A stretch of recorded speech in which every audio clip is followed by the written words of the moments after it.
and it's starting to look like Shedeur Sanders is going to get another shot here as the Browns starter.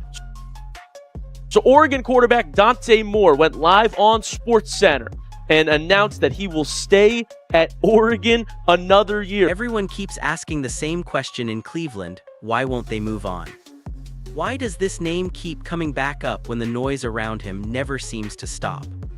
Because while the criticism was loud, the actions behind the scenes told a very different story. Publicly, the conversation sounded settled. Doubts, hot takes, rushed judgments, the kind that usually end a young quarterback's chances before they ever really begin. But quietly inside the building, Cleveland never shut the door. They didn't pivot, they didn't scramble, and they didn't replace him with a so-called safer option when they easily could have. That disconnect matters. Because in the NFL, teams don't hesitate when they're truly done with a quarterback. They move fast, they cut losses, they chase anything that looks stable, and Cleveland didn't. Instead, they waited. While the rest of the league shuffled pieces, one decision elsewhere suddenly thinned the entire quarterback landscape. What looked like flexibility turned into scarcity overnight, and that's when the Browns' silence started to make sense. This wasn't about hype, it wasn't about loyalty, and it definitely wasn't about headlines. It was about leverage, timing, and a situation that quietly boxed Cleveland into a decision they may have been preparing for all along. And that's where this story really begins. Everything changed. This would be best case scenario. Let me break down why for you guys right here, right now. He's a 5th round pick on a rookie deal. You've got nothing to lose. Okay, you don't have to go out and be a big spender in free agency. I mean, Malik Willis is probably the best option. And how good is he really? He was a backup because of one decision that didn't even involve Cleveland. For months, the assumption around the league was simple: if the Browns didn't like their quarterback situation, they'd have options. Draft a rookie, sign a veteran, make a short-term move, and revisit it later. On paper, the quarterback market looked crowded. In reality, it was fragile, and it only took one move to expose that. When a top quarterback prospect decided to stay put instead of entering the mix, the entire landscape shifted overnight. What was supposed to be a deep class suddenly revealed a steep drop-off. Front offices around the league saw it immediately. After the top names, there wasn't a smooth transition, there was a cliff. That's when Cleveland's position quietly tightened. The free agent market didn't help. The names available were familiar for all the wrong reasons. Veterans teams already knew the ceiling on. Stopgap options who could keep a season afloat but not change a franchise's direction. Quarterbacks who had already been cycled through multiple systems with the same results. None of them represented progress, just delay. And Cleveland knows that path better than most. They've lived through the panic signings, the emergency fixes, the just-get-us-through-the-year plans that turn into multi-year dead ends. From the outside, grabbing a veteran sounds safe. Inside a building, it's often the fastest way to lock yourself into mediocrity. What made this moment different was timing. That single decision elsewhere didn't just remove an option, it forced teams to reveal their real evaluations. If you truly believed your young quarterback was unplayable, this was the moment to move. This was when urgency should have shown itself. This was when teams usually overcorrect. Cleveland didn't. No aggressive pivot, no desperation move, no scramble to attach themselves to a fading name just to look proactive. While other teams quietly adjusted their boards, Cleveland stayed exactly where it was. And that's not accidental. In the NFL, inaction is information. Silence is often a signal. When a front office chooses not to move during a shrinking market, it usually means one thing: the internal view doesn't match the public narrative. The quarterback market didn't collapse all at once. It thinned slowly and then suddenly. And when it did, Cleveland was already standing in place, not because they were trapped, but because they had anticipated this moment. That's when the conversation shifted. Not loudly, not publicly, but in a way that made one name harder to ignore with every passing day. And that realization set the stage for everything that followed. While the market tightened, something else was happening quietly inside the building. Most young quarterbacks respond to uncertainty the same way. They push back, they leak frustration, they angle for reassurance, reps, or public support. When the noise gets loud enough, they try to control the narrative. That's usually when things start to fracture. That's not what happened here. While speculation swirled and outside voices rushed to label him expendable, he stayed put. No public complaints, no subtle shots, no fresh start talk. He kept showing up, kept working, and kept himself available even when availability came with zero guarantees. And in the NFL, that matters more than fans realize. Front offices pay attention to how players behave when leverage disappears. They notice who stays engaged when the situation isn't built for them. They notice who prepares like a starter even when they aren't treated like one. That kind of consistency doesn't show up on a stat sheet, but it carries weight in decision-making rooms. Especially at quarterback. Inside organizations, trust is built long before opportunity arrives. Coaches watch how players handle bad weeks. Teammates watch how they respond to limited reps. Executives watch whether frustration turns into distraction. And while the public conversation stayed fixated on what he wasn't doing on Sundays, the internal evaluation focused on how he handled everything in between. That's where the gap formed. Because when the quarterback market began to dry up, Cleveland didn't just need an option.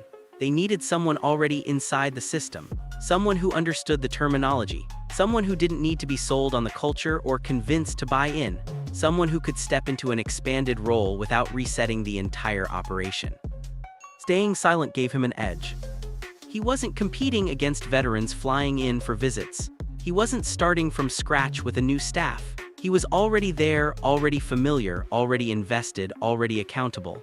And as options disappeared elsewhere, that familiarity quietly turned into value. This wasn't about loyalty, it was about friction. Every external option comes with it. New contracts, new expectations, new timelines, new pressure to justify the move immediately. Keeping someone in-house avoids that. It lowers the temperature, it buys patience. And in a shrinking market, patience becomes a strategic advantage.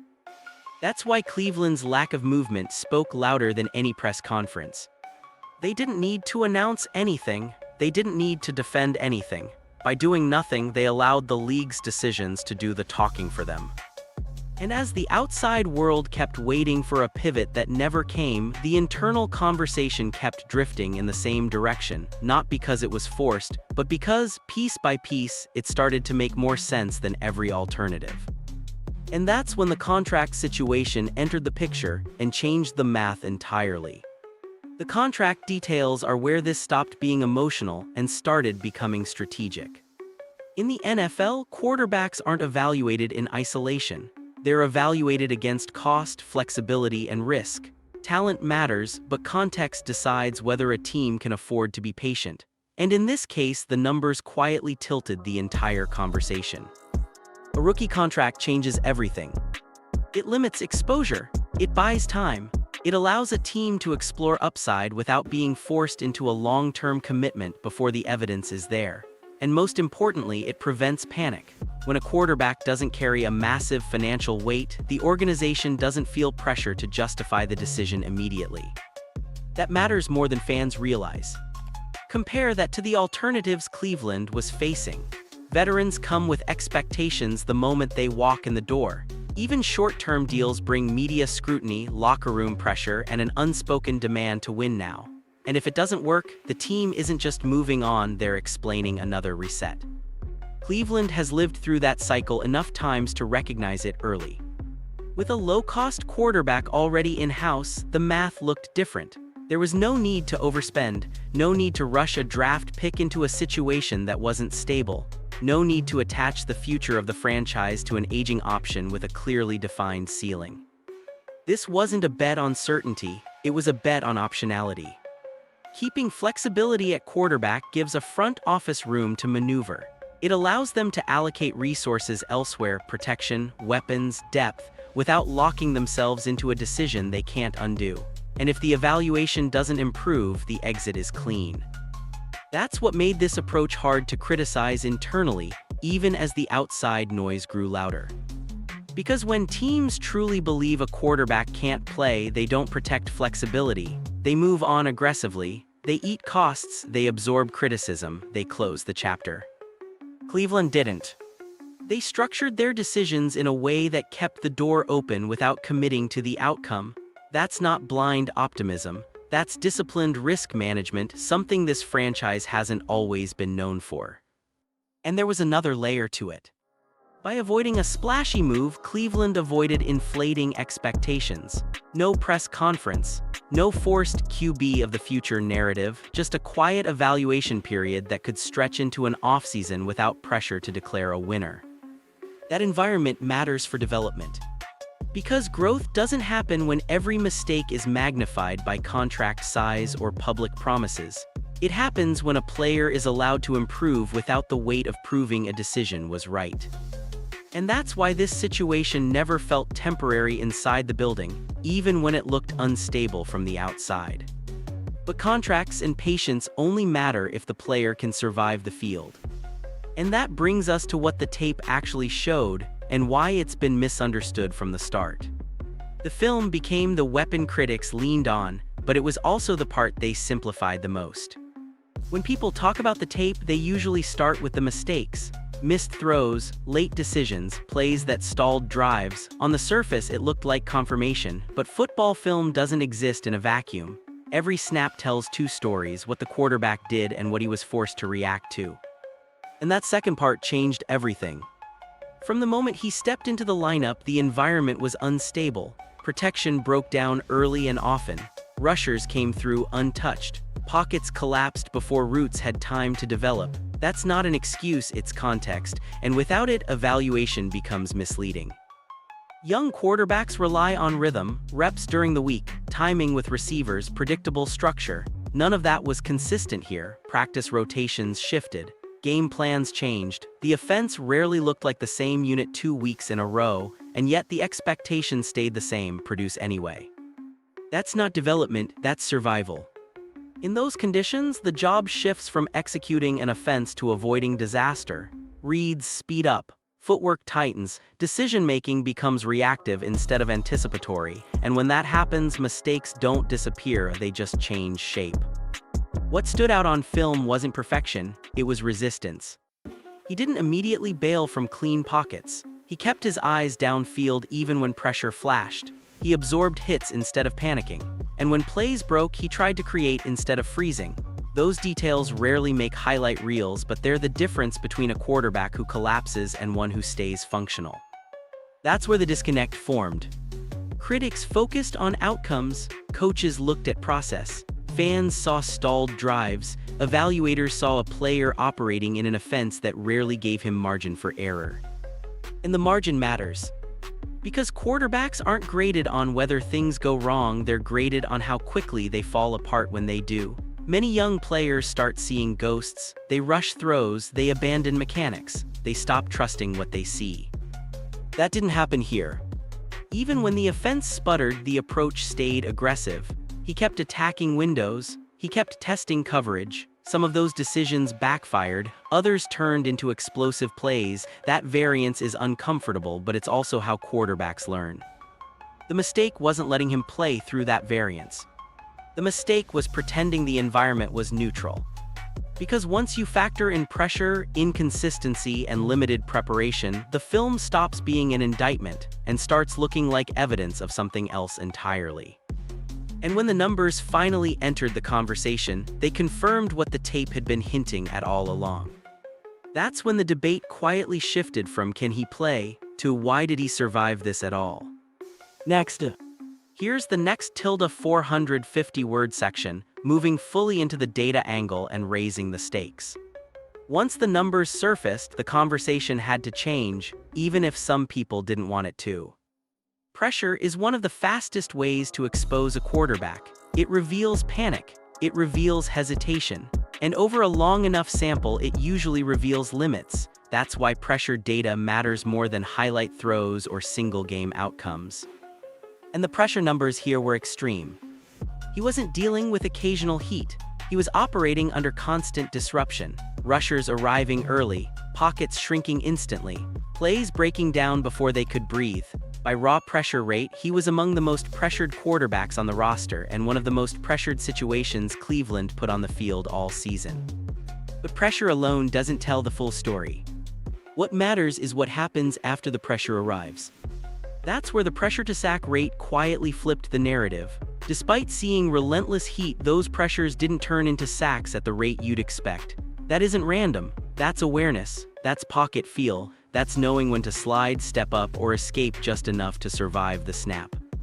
This is where the mobility narrative fell apart. The assumption was that he couldn't move, that he was a statue waiting to be hit. The data didn't support it.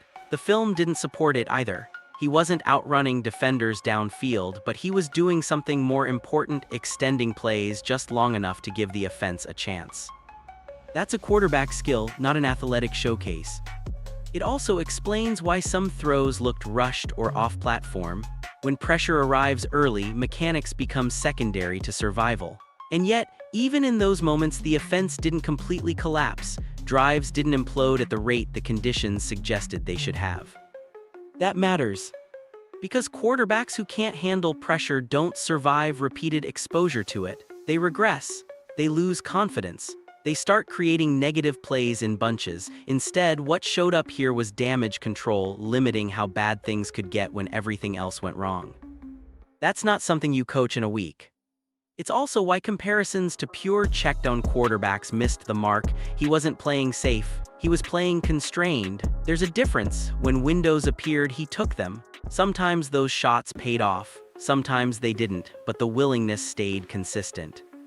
And that consistency under pressure is what evaluators key in on.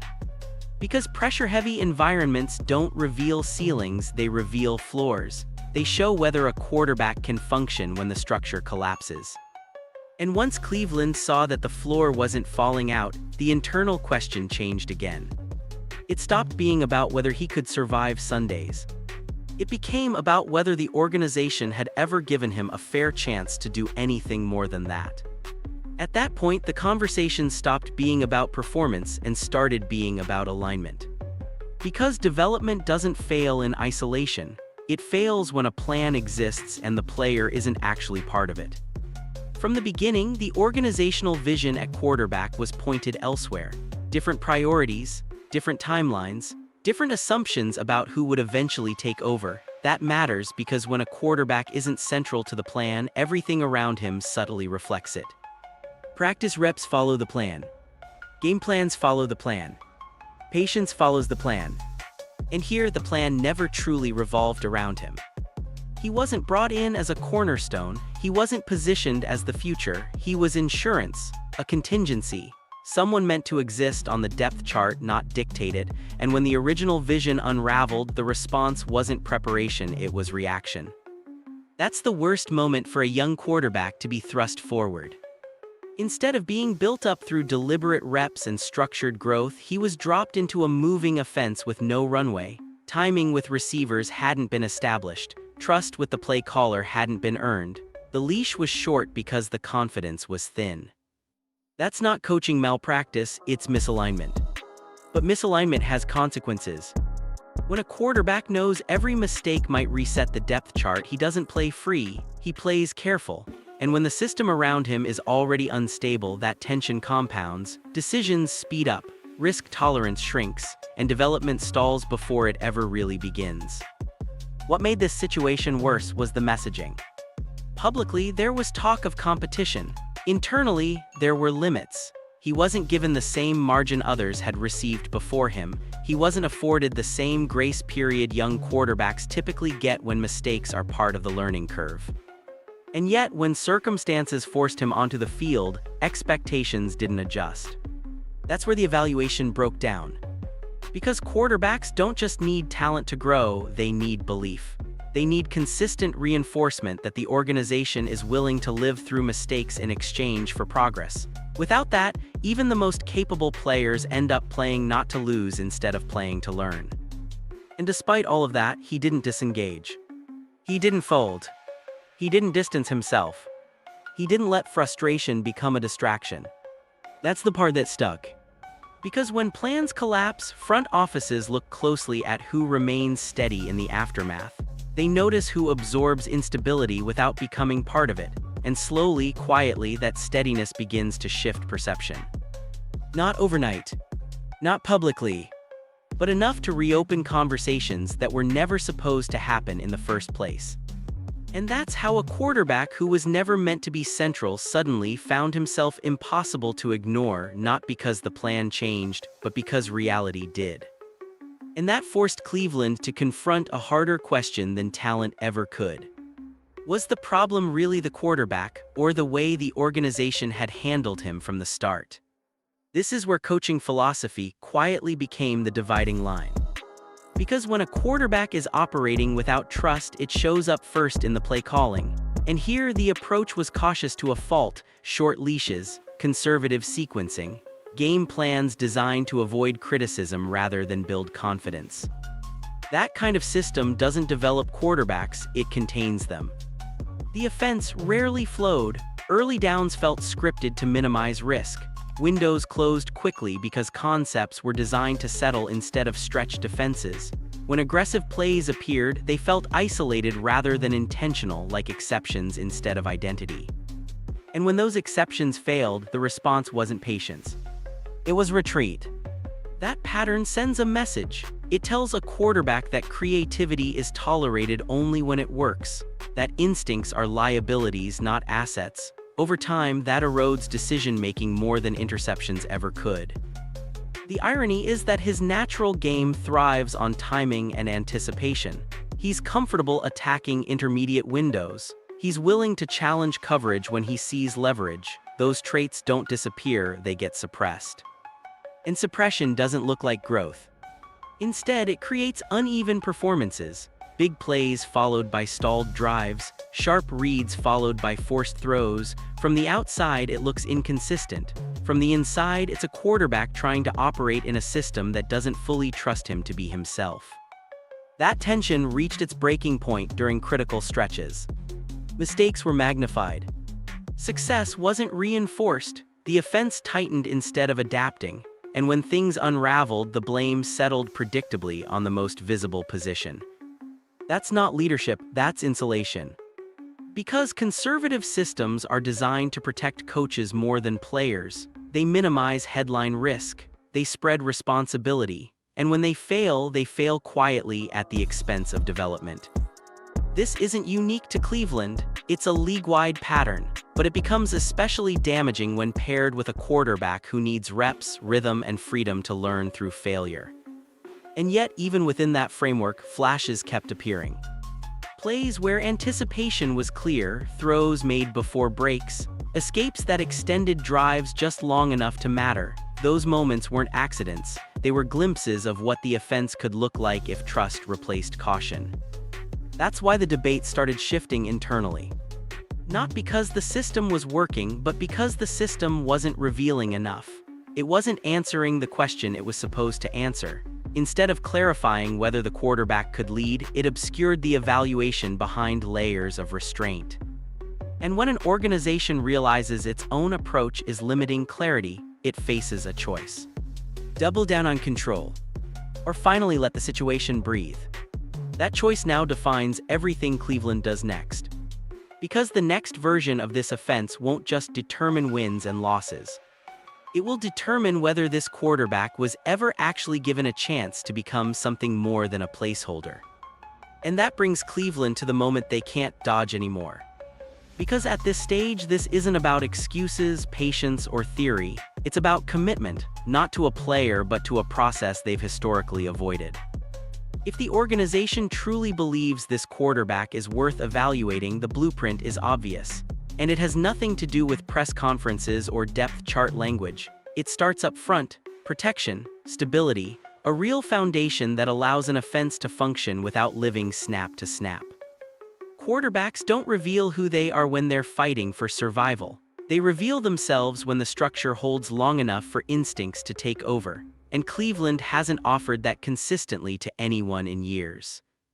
The offensive line has to be addressed aggressively, not patched, not reshuffled, not hoped into competence. Missed assignments, late help, free rushers, those weren't anomalies, they were patterns, and no quarterback, rookie or veteran, thrives in patterns like that. Then come the weapons. An offense can't ask a young quarterback to make perfect decisions when receivers struggle to separate. When coverage isn't stressed, windows shrink, timing evaporates, and every throw starts to feel contested. That doesn't sharpen decision-making, it distorts it. Give a quarterback someone defenses actually have to respect. Someone who changes coverage before the snap, someone who creates answers instead of questions. Without that, evaluation is incomplete. And finally, there's coaching.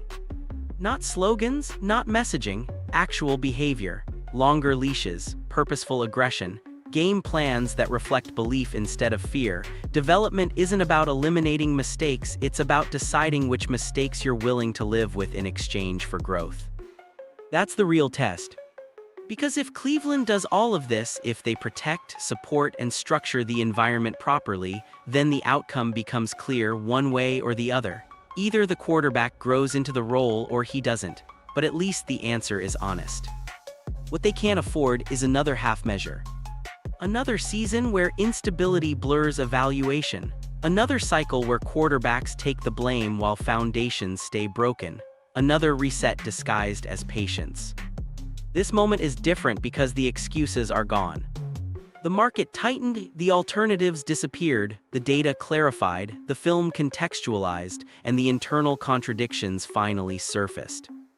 Now the organization has to decide whether it actually believes in development or just talks about it when things go wrong. Because if this experiment fails after real investment, the answer will be uncomfortable but clear. And if it succeeds, then the story won't be about how Cleveland stumbled into a solution. It'll be about how close they came to missing it, simply because they were afraid to fully commit. And that's the tension hanging over everything now.